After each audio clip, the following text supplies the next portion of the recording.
Hello! Kumusta mga ka-chats? Ngayong araw ng weekend, samahan niyo nga kami ulit sa aming bagong pahina ng aming buhay. Ayan, at dahil nga weekend ngayon ay maaga nga kaming pumunta sa bukid ng aking hobby. At dahil nga natatapos lang ng anihan ay kailangan din nating ipunin ang mga dayani. At para na rin din sa ating mga alagang kalabaw at baka. At para din pagdating ng panahon na wala na ang mga damo, dahil nga dito sa amin, tuwing summer, ay namamatay ang mga damo dahil nga rin sa sobrang init. Ayan, kaya po kailangan natin mag-ipon at maghanda para sa mga ganitong panahon. At mayroon din po tayong ipapakain sa ating mga alagang hayop.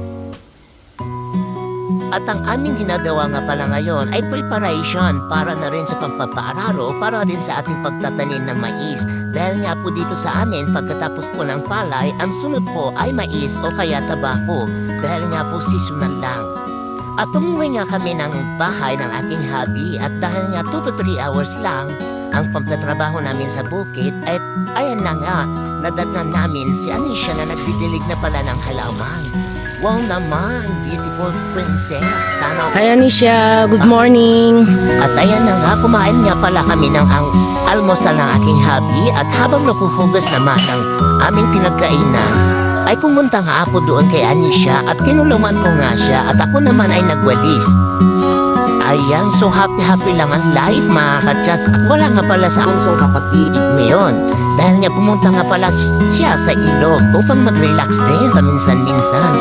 So ayan, go bunso. Good luck po and enjoy. Ayan, at si father naman, ayan, kumakain ng kanyang apple. Diyan ka lang father at kami po muna ay bisample.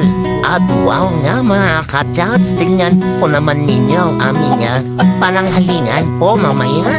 Sarap po ang ating salo-salo mamaya dahil nga po nang huli pala si father ng kanyang native na manok. Ayan, wow, sarap.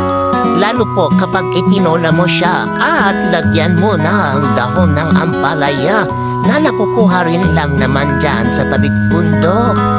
Ayan, at yan nga po nagtatapos ang ating kwento ngayon. So maraming salamat po. Ito ay bago pa lang sa aking channel. Please like, share, comment, and subscribe. At pakipindot na rin yung bell para ma-updated ka sa lahat ng bago kong video na aking i-upload. Ayan, so maraming salamat and God bless everyone. God bless po.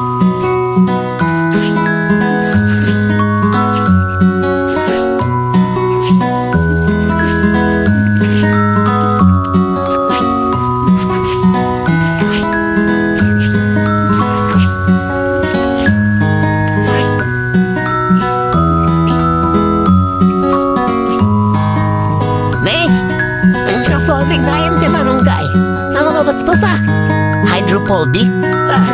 Namabas to sa